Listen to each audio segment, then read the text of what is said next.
Ka tangi te titi, ka tangi te kaka, ka tangi whakahoki aho, ti hei Māori ora. Tēnā koutou, e ngā mana, e ngā reo, e ngā whakahoki aho.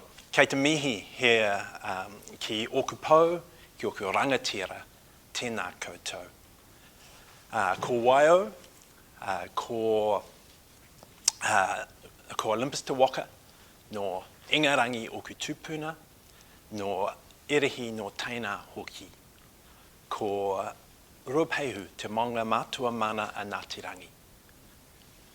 Ko mangawhero te awa, ko Ōkākou te turanga waiwai te kangatahi, o te rā, e noho ana ahau ki Pōneke, e hoki au ki Pōneke.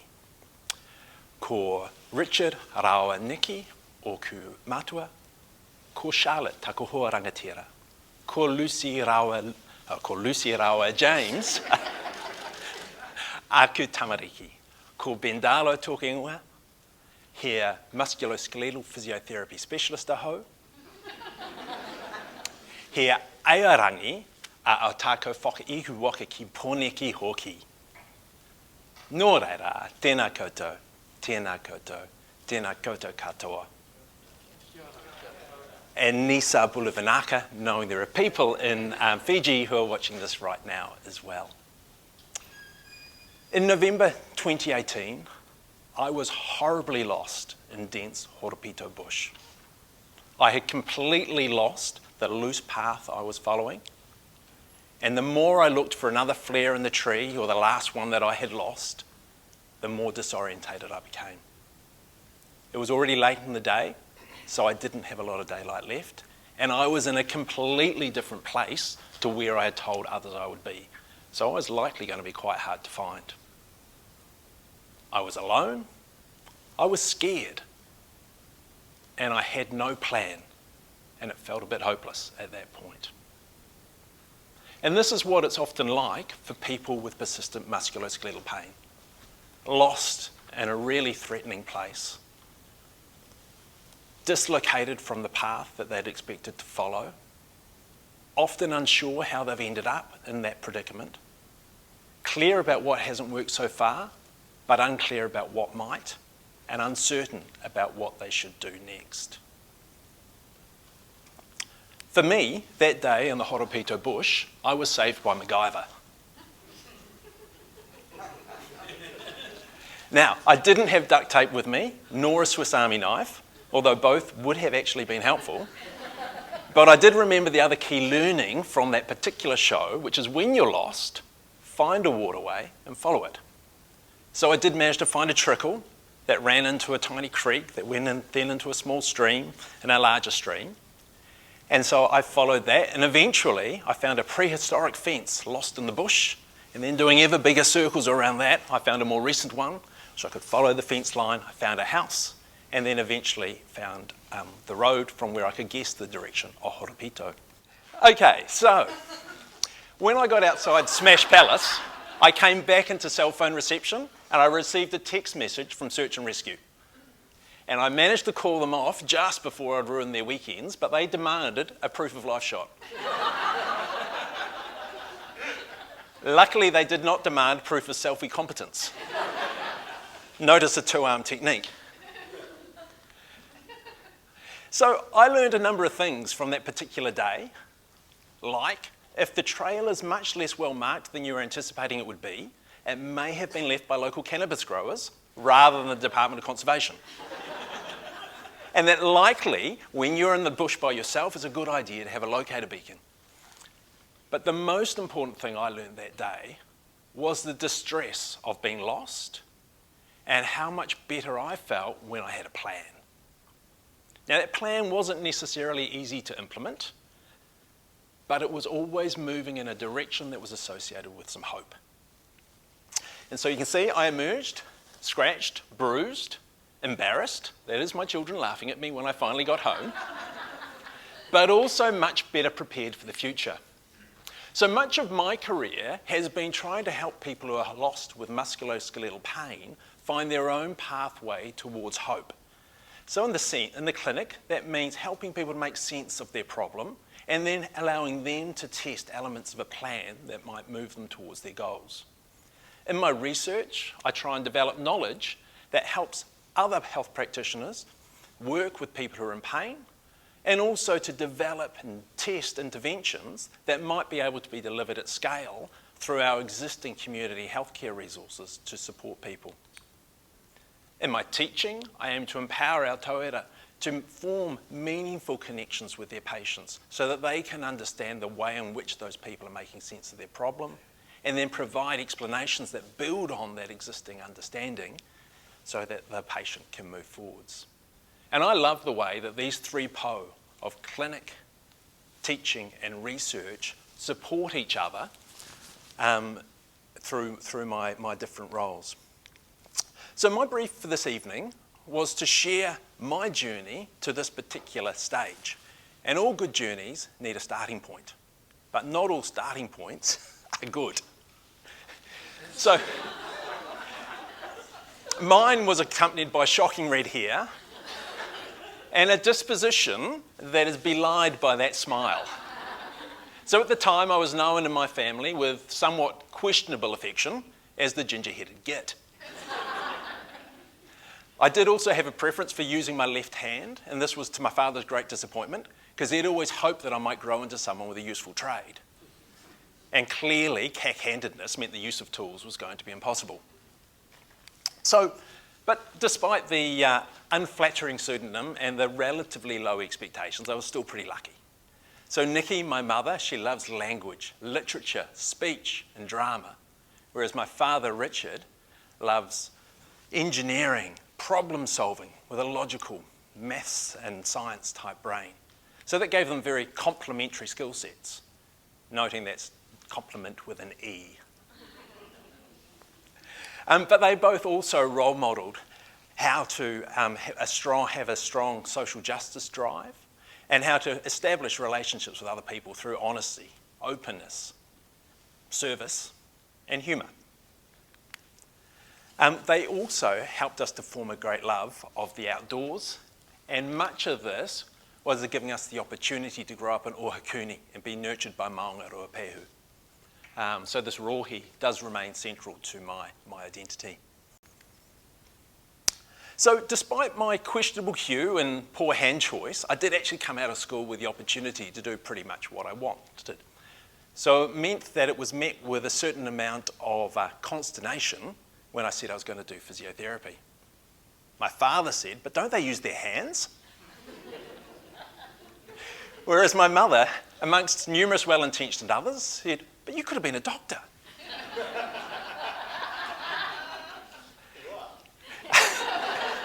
A real one. But that highlights, those sort of hierarchical assumptions that do persist in our health, education, and payroll systems. But despite this, I did have a wonderful time in Ōtepoti, Dunedin, at physiotherapy school, where I made lifelong friends, some of whom I know will be watching on the Zoom, and had a number of formative experiences. And there are three people who stand out in terms of their impact on my subsequent career. So the first was Grace Wilson, and many of the physios in the room will be nodding, who was our terrifying but brilliant anatomy lecturer, who not only made sure that I knew my anatomy inside out, but grew a real love for the way in which the body moves, the body functions, as William talked about. I helped Kevin Dysart to look after the Green Island Spanners, their premier rugby club team, whilst I was throughout my time at Dunedin. And not only did Kevin and his wife Sharon provide me a lot of manaki, but he also taught me a whole heap of things that I was not learning in physio school that helped me to maintain my motivation and guided a lot of my early postgraduate learning. Steve Muir, who at the time was the Crusaders physio and later the All Blacks, supervised my final clinical placement. And Steve was the most logical and also critical clinician that I had the opportunity to work with. And Steve had done a Masters of Sports Physiotherapy in Australia. And so that did subsequently motivate my decision to do the same. So it was during my early years working as a physiotherapist that I had the opportunity, whilst bobbing in a boat off the coast of Castle Point, to hold a young woman's ankles while she leant over the side to adjust to the motion of the boat. But it turned out that that episode was not reflective of her general constitution, and so Charlotte did indeed become my wife. Now, Charlotte and I do have many similarities, but we also have some key differences, and that gives us sort of complementary ways of looking to and at the world. So Charlotte is a brilliant leader and a very skilled diplomat. And so she's taught me that the most important outcome from any project is the team, its relationships, and the development of its members. She's also taught me that by being constructive and solution-oriented, you become someone that people want to work with. Unfortunately, I've found that the diplomatic art of making the other person think it was all their idea conflicts with expected levels of academic narcissism. So having two relatively independent careers has required that we both make some adjustments to our trajectory. I was anticipating I'd come back from my OE in the UK to open my physio empire. However, I cut it short to do a master's in Perth while Charlotte was posted to Canberra, which is not as easy a commute as it might appear on that screen. But during that year in Perth, Helen Slater taught me to truly clinically reason. Max Zussman taught me the beautiful complexity of pain. And importantly, Peter O'Sullivan role-modelled being a clinician researcher. Now, that's not a role that I'd been exposed to at all in my undergraduate training, but actually has really improved my career immeasurably. The ability to observe things in clinical practice that are not functioning the way I think they could, and then to be able to either test changes to that or to adapt the undergraduate curricula to enable the students to better contribute to that really makes a big difference. But we do not have enough physiotherapy clinician researchers in New Zealand, so I really hope we can inspire some more. So when we returned to New Zealand, it was clear that Charlotte was going to want another post, and so there was still no point in building that physio empire. And that's when I actually started my first University of Otago job as a clinical tutor at the Victoria Physiotherapy Clinic, where I was very lucky to have Cheryl Hefford as my boss.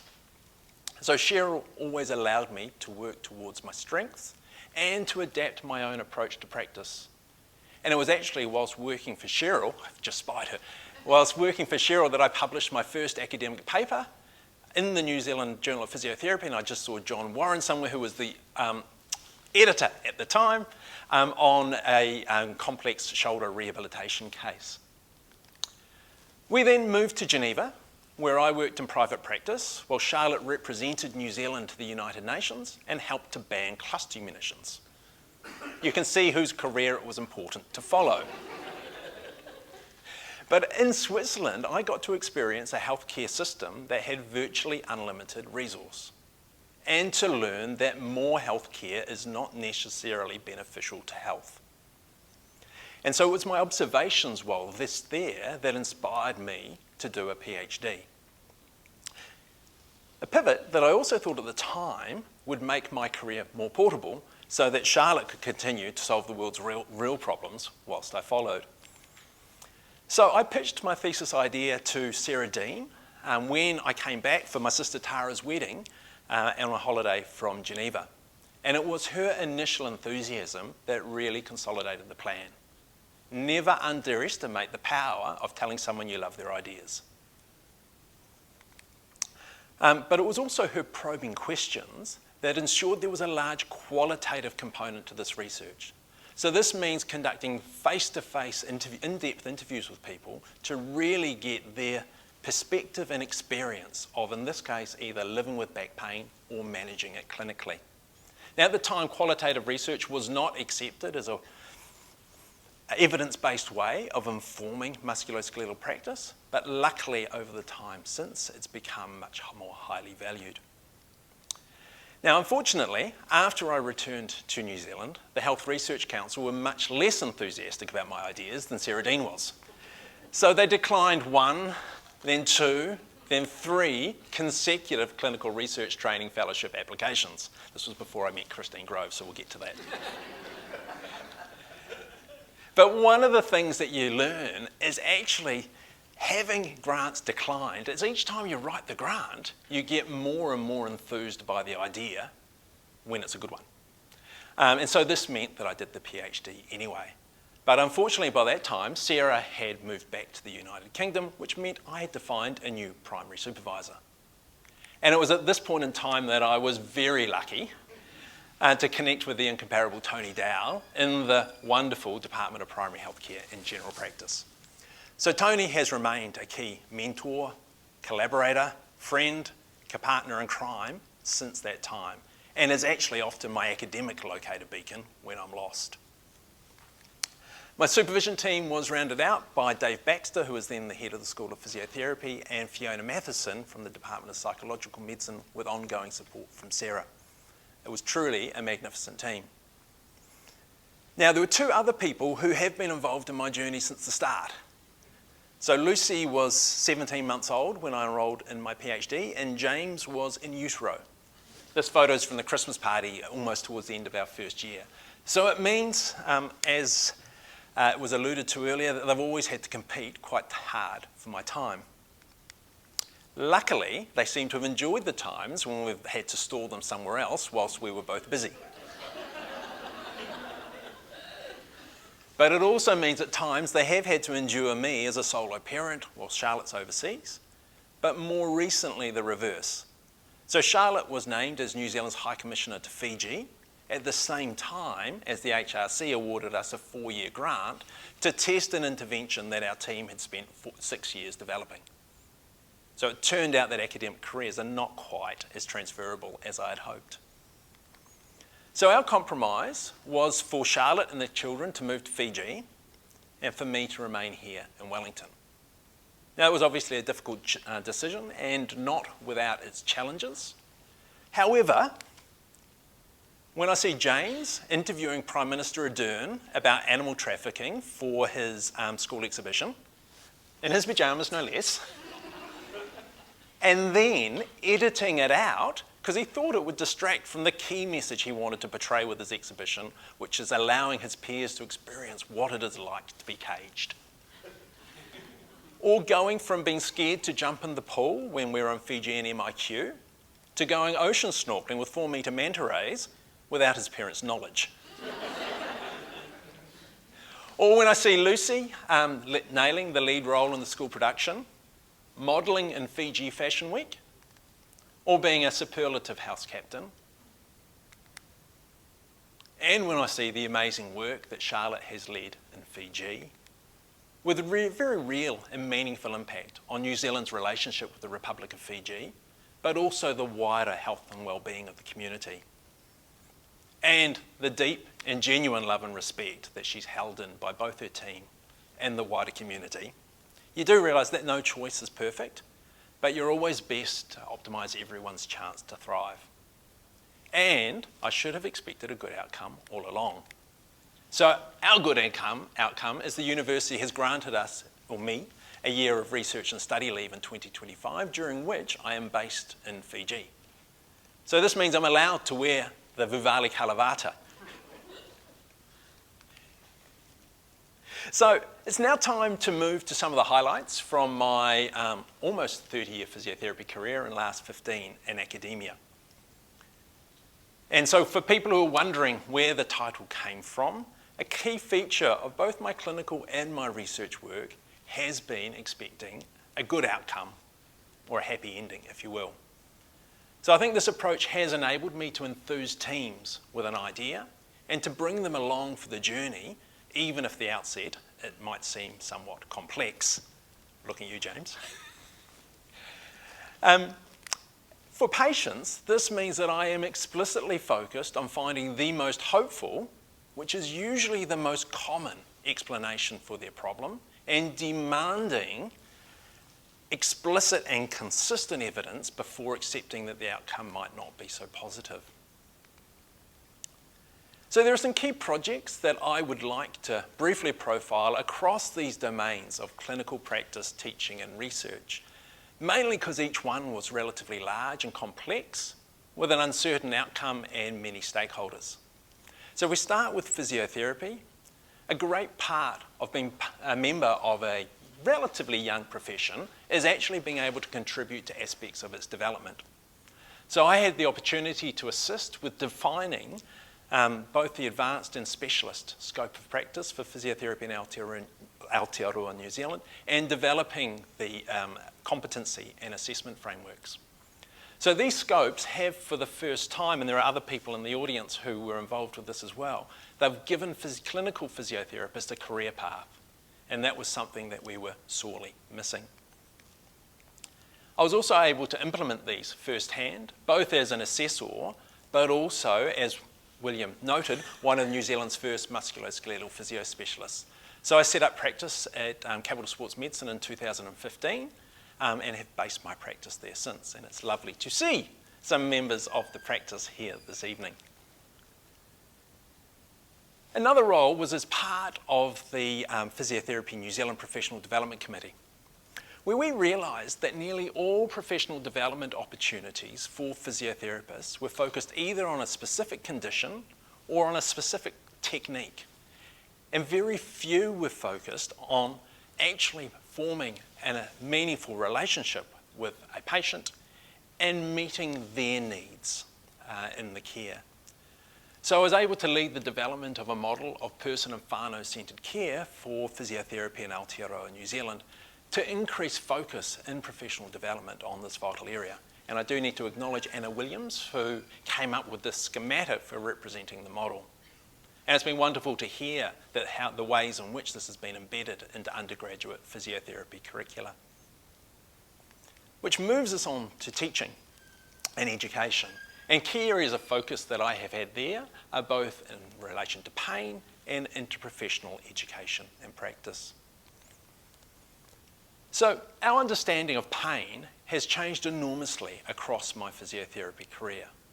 But unfortunately, many people continue to be managed with models that we have long surpassed. When we looked at the Otago curriculum, pain was underrepresented in the medical curriculum, and this is consistent across medical schools internationally. So I had the opportunity to lead an inter-campus, interdepartmental and interdisciplinary working party where we reviewed the entire existing pain curriculum and then were able to propose a new one that was fit for our context and for our purpose and focused on meeting the needs of the person in pain and their whānau. And this curriculum has now been embedded within the University of Otago Medical School curriculum map. So hopefully we have a fit-for-purpose platform for pain learning going forwards. Now, the Department of Primary Healthcare and General Practice was explicitly and intentionally interprofessional before I arrived. But this has continued under these three wahine toa who have been our leaders. So both Sue Pullen and Lynn McBain as heads of department, and Sue Pullen and Eileen McKinley as directors of the Centre for Interprofessional Education. And I think it's this interprofessional approach that has been key to why I've never wanted to academically move anywhere else and why it's such a fun department to be part of. But my clinical experience had taught me that such effective interprofessional practice was not common out in the real world. So Ben Gray, Eileen and myself started talking about ways to introduce more interprofessional education. So that's when students from two or more disciplines learn with, from and about each other into the medical curriculum, or more widely the health curriculum at Wellington, right at the very start of my PhD. And this became the Involve program, which first year we did it was 2011, and now it involves all University of Otago health students, as well as students from a range of other health campuses around Wellington. And also when I was in a, shall we call, academically vulnerable state, once I finished my PhD and had no more academic work, I was actually also given the opportunity to lead evaluations of our interprofessional education. And this has become an ongoing part of my research portfolio. So we did a number of studies to explore that Involve program and other small interprofessional initiatives that we were doing at Wellington. And these this research was important and really helped us to develop our interprofessional education. But they only told us about relatively short-term changes that occurred immediately after a 10 or 12-hour program. So then one day, Sue Pullen sidled up to me in the lunchroom and said, you know, all good academics really need to lead a longitudinal prospective study at least once in their career.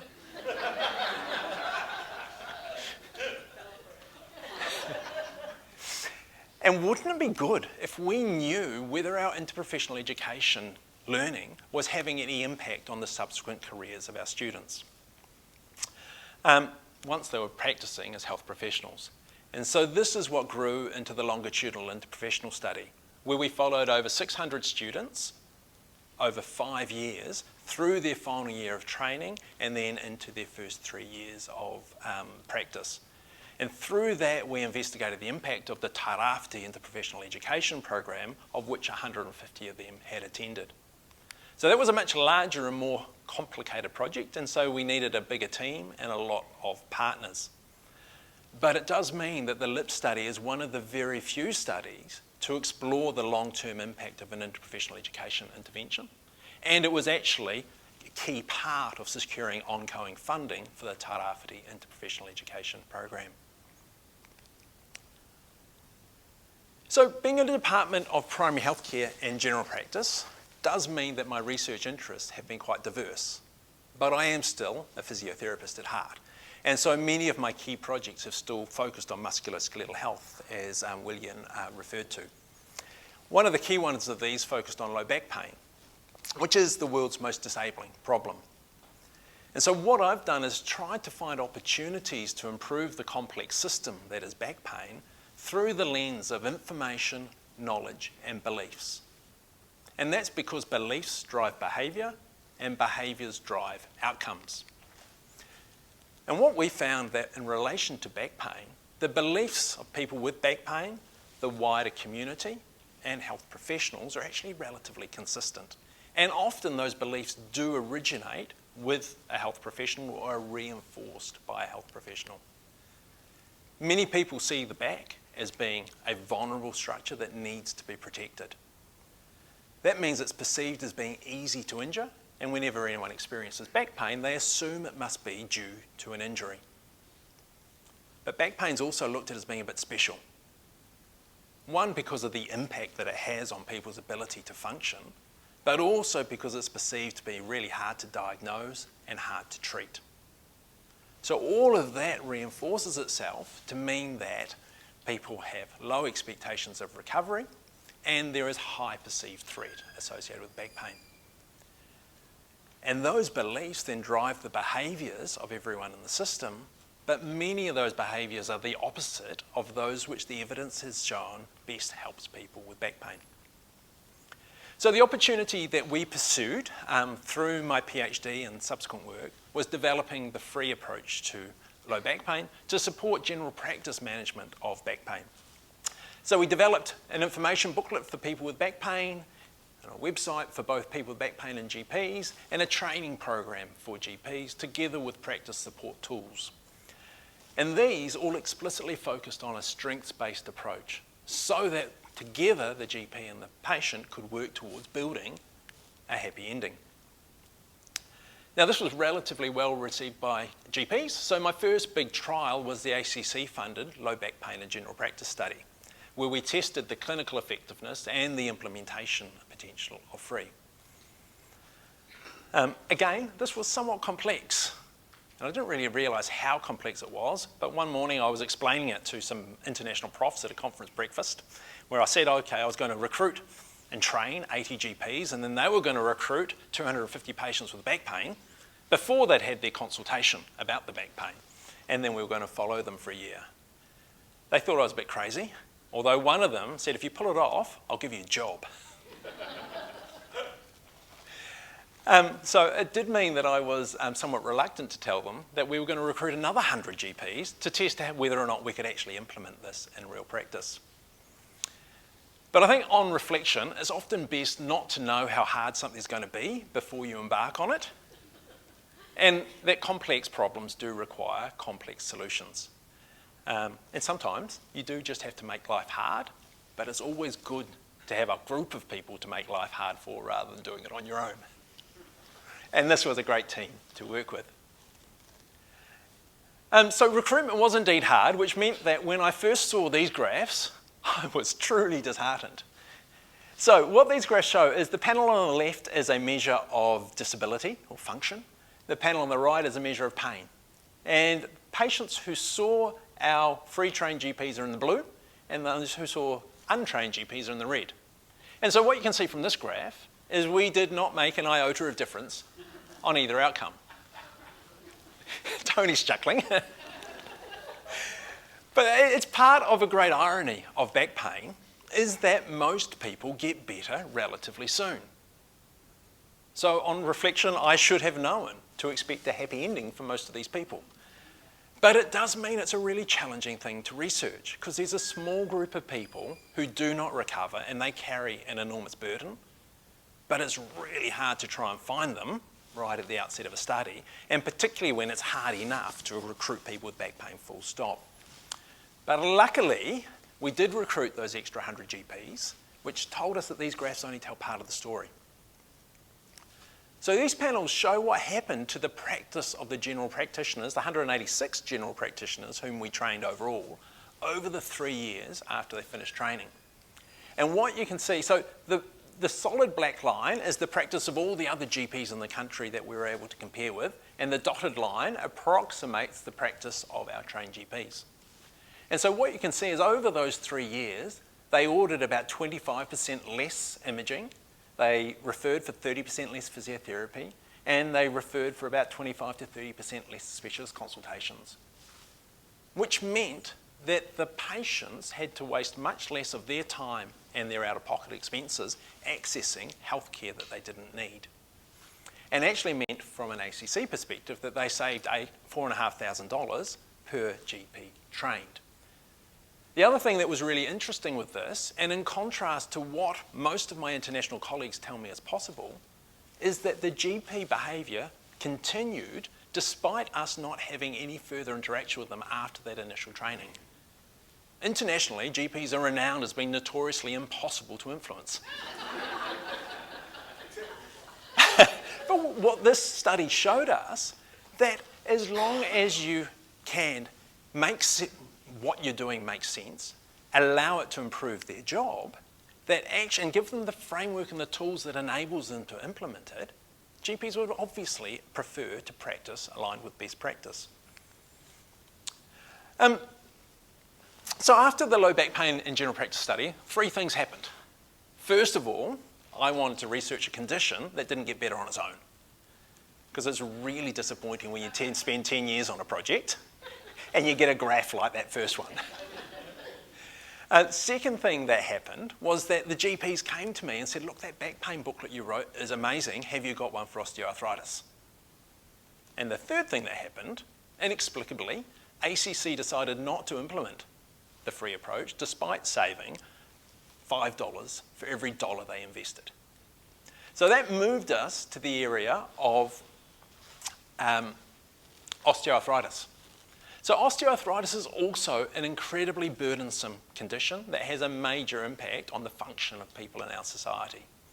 Often it starts quite early in people's lives, but it's invariably diagnosed very late. There is almost no publicly available or publicly funded support for people with osteoarthritis during the early or mid stages. And actually the only public funding is for a very small portion of people to get joint replacements after they've already lived with the burden of osteoarthritis for many decades. During that time, most people base their decision making, and I'm talking about health professionals as well as the people with osteoarthritis, on information that is completely out of step with what the evidence tells us is likely to be true. And then all the way along that process, there is inequity, particularly for Māori, in their access to care and their outcomes from. But somewhat ironically, we do have good care to help people at each and every one of those stages that can be delivered through our existing primary healthcare workforce. But most people are unsure about what this is, or how to access it, or how to deliver it. And most importantly for research, most people with osteoarthritis don't tend to get a lot better unless you do the right things. And so the ideal vehicle to test whether what we're building makes a difference. So over time, I have become better at allowing things to go in unexpected directions.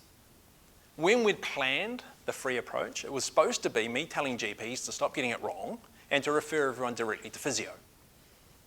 However, through our interview work with GPs and patients, we found that they're getting a lot right.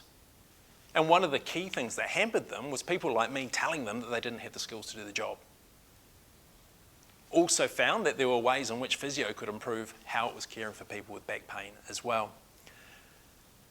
And most importantly, found that GPs have all of the skills necessary to manage back pain well.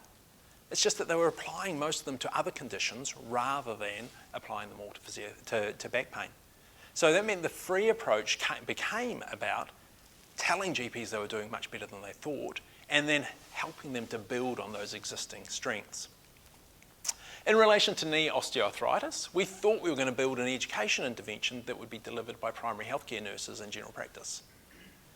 But the nurses whom we did focus groups with told us they really didn't have capacity for another job. In relation to education, our co-design partners for the information said, well, look, the information's great, but unless we have support to implement it, it's not much good to us.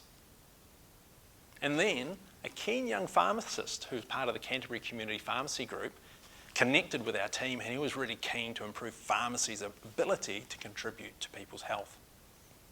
So this all took the project in a completely different direction. So unexpected solutions like wings on a dog can take a moment to get your head around, but they can be quite beautiful too. So what we ended up testing as Te Tauwhero Turi Mā Te Rongoa was actually based in community pharmacies rather than general practice. It involved multiple clinical disciplines. It wasn't just about providing a new perspective on care, but also providing the evidence-based care that matched with the person's goals and needs. And it was also about empowering that clinical workforce to provide consistent and positive messages, to deliver culturally safe care, and to work together collaboratively. Kia ora, nau mai, haere mai. And welcome to Free From Knee Pain. We have developed this site to help people who have osteoarthritis understand their joint, their pain, and what they can do to live well And take part in things they love. We really hope You find this information helpful. Tihei Mauri ora. pain. welcome. Hey, Mario! That was even worse than the Hard ask for a Monday Take afternoon. time. or helpful. Helpful and useful. Cool. So that's the team that so graciously agreed to film the welcome message to our Free From Knee Pain website on a Monday afternoon, as it turns out. I will just point out that Gareth Frew was the keen young pharmacist, still looking keen. So, you know, where Free was about trying to make existing healthcare options make sense to people, the Kneecaps project was about trying to not only make the care make sense, but provide people the care that the research suggests makes very good sense. We're just in the process of analysing the results, so I do look forward to sharing those with the world later this year. Going forwards, back, one of the... I guess on reflection, I'm proud to stand in front of you tonight and describe this journey because it does represent a lot of hard work, sacrifice and struggle. But I am also aware that as a white, cisgendered, male, straight health professional who benefits from the ongoing impacts of colonisation, that my scale of struggle is probably somewhat limited. And I do need to credit Anna Latu, who's particularly through her Māori Health Advancement workshops, helped to develop my awareness of and my response to that knowledge. So it means that we've evolved a lot in the way of what we do. When I started research, we merely recorded people's ethnicity so we could say who took part. We then moved that into trying to explicitly recruit Māori so at least they could participate at the same proportion as the general population. We then moved to oversampling so that we could try and get a little bit more information.